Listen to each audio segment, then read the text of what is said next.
रात के 2 बज रहे थे। ये कहानी एक ऐसी जाल की है जो शायद हमें जानी पहचानी सी लगे। एक ऐसी दुनिया जहां असल में कंट्रोल किसके हाथ में है, ये कहना बहुत मुश्किल हो जाता है। चलिए इस अदृश्य दुनिया की गहराई में उतरते हैं। रोहित अपने बिस्तर पर लेटा हुआ था। उसने बस यूं ही अपना फोन उठाया और सोचा, चलो बस 5 मिनट थोड़ा स्क्रॉल करूंगा और फिर सो जाऊंगा। कितना मासूम सा ख्याल था, है ना? लेकिन जब उसकी नजर दोबारा घड़ी पर पड़ी तो उसके होश ही उड़ गए। सुबह के 6 बज चुके थे। आंखें एकदम लाल और दिमाग भारीपन से भरा हुआ था। और सच कहूं तो सबसे डरावनी बात तो ये थी कि उसे कुछ याद ही नहीं था। पिछले 4 घंटों में उसने क्या देखा कुछ नहीं पता। बस एक धुंधली सी याद थी। एक वीडियो, फिर अगला, फिर उसके बाद एक और, जैसे किसी ने उसे सम्मोहित कर दिया हो एक कभी न खत्म होने वाले सिलसिले में। और ठीक उसी पल उसके दिमाग में एक सवाल कौंधा। एक ऐसा सवाल जिसने सब कुछ बदल कर रख दिया। क्या ये मैं था जो स्क्रॉल कर रहा था, या कोई और, कोई चीज मुझसे स्क्रॉल करवा रही थी? यही सवाल हमें इस कहानी के अगले हिस्से में ले जाता है, उन अदृश्य ताकतों की ओर जो पर्दे के पीछे से अपना काम कर रही हैं। देखिए, हम सब यही सोचते हैं कि फोन हमारे कंट्रोल में है, हम जब चाहें इसे इस्तेमाल करते हैं, जब चाहें रख देते हैं। लेकिन असलियत ठीक इसके उलट है।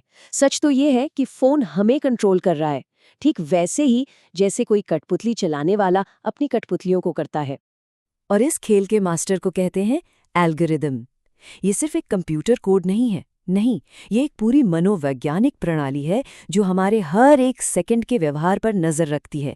हम क्या देख रहे हैं, कितनी देर तक देख रहे हैं, किस तस्वीर पर आकर हमारी उंगली रुक जाती है, सब कुछ, हर एक चीज दर्ज हो रही है।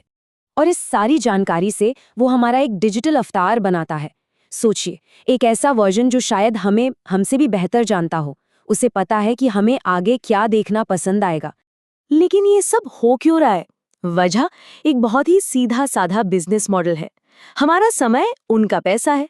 जितनी देर हम स्क्रीन पर टिके रहेंगे उतनी ही उनकी कमाई होगी। कभी सोचा है कि सोशल मीडिया मुफ्त क्यों है? इसका जवाब ये है कि यहाँ हम ग्राहक हैं ही नहीं, हम खुद ही उत्पाद हैं। हमारा ध्यान, हमारा समय, हमारी आदतें, यही वो सामान है जिसे बेचा जा रहा है। ठीक है, पर सवाल यह है कि ये अदृश्य नियंत्रण आखिर काम कैसे करता है?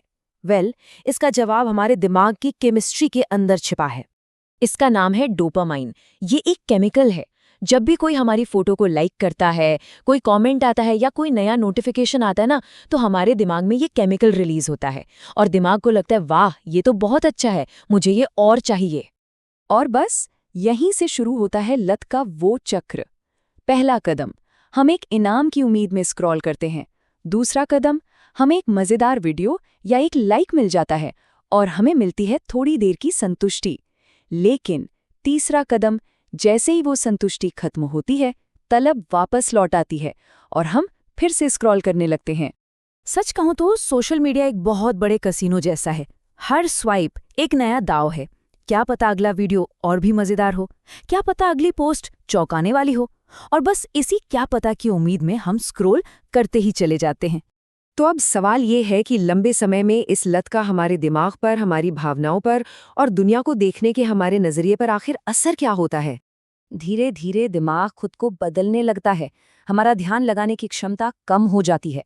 जिस काम पर हम पहले घंटों लगा सकते थे, अब कुछ मिनटों में ही बोरियत होने लगती है। फोकस करना एक बहुत बड़ी चुनौती बन जाता है। यहाँ तक कि असल जिंदगी के छोटे छोटे पल भी उबाऊ लगने लगते हैं। और सबसे खतरनाक, हमें खामोशी से डरने लगता है। हर खाली पल को भरने की एक बेचैनी होने लगती है। एल्गोरिथम सिर्फ हमारी पसंद नापसंद नहीं, हमारी भावनाओं को भी समझता है। अगर हम कुछ उदास कंटेंट देखते हैं तो वो हमें और ज्यादा उदास चीजें दिखाएगा। अगर हम गुस्सा दिखाते हैं तो हमें और ज्यादा गुस्सा दिलाने वाला कंटेंट मिलेगा। क्यों? क्योंकि मजबूत भावनाएं मतलब ज्यादा एंगेजमेंट, और ज्यादा एंगेजमेंट का मतलब ज्यादा पैसा। ये बिल्कुल साफ दिखाता है कि कैसे असल दुनिया की साधारण सी बोरियत उस डिजिटल दुनिया की चकाचौंध के सामने फीकी पड़ जाती है। ये एक ऐसा नशा है, एक ऐसा पलायन है जो बहुत बहुत आकर्षक है।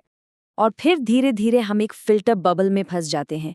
एक ऐसी दुनिया जहां हमें सिर्फ वही दिखाया जाता है जो एल्गोरिदम हमें दिखाना चाहता है। और एक समय के बाद हमें लगने लगता है कि यही तो असली दुनिया है। तो क्या इससे निकलने का कोई रास्ता नहीं है? क्या कोई उम्मीद है? जी हाँ, बिल्कुल है। इस जाल से बाहर निकलने का रास्ता मौजूद है। देखिए, सबसे पहला और सबसे जरूरी कदम है ये मानना कि ये सिर्फ एक बुरी आदत नहीं है, ये एक लत है। एक ऐसा जाल जिसे जानबूझकर ऐसा बनाया गया है कि उसे तोड़ना मुश्किल हो। लेकिन आज़ादी की शुरुआत होती है जागरूकता से। अपने स्क्रीन टाइम को कंट्रोल करना होगा, फ़ोन के सारे गैर ज़रूरी नोटिफिकेशंस बंद करने होंगे और सबसे ज़रूरी, अपनी असल ज़िंदगी को, अपने असल रिश्तों को मजबूत बनाना होगा। क्योंकि जब हम ऐसा करना शुरू करते हैं तो ये जंजीरें एक-एक करके टूट सकती हैं। आज़ादी मुमकिन है। ये जीत का पल है, उम्मीद का पल है। तो अगली बार जब भी फोन हाथ में आए और उंगलियां बिना सोचे समझे स्क्रॉल करने लगे, तो बस एक पल के लिए रुककर खुद से पूछिएगा, क्या कंट्रोल मेरे हाथ में है या कोई और है जो मुझे कंट्रोल कर रहा है?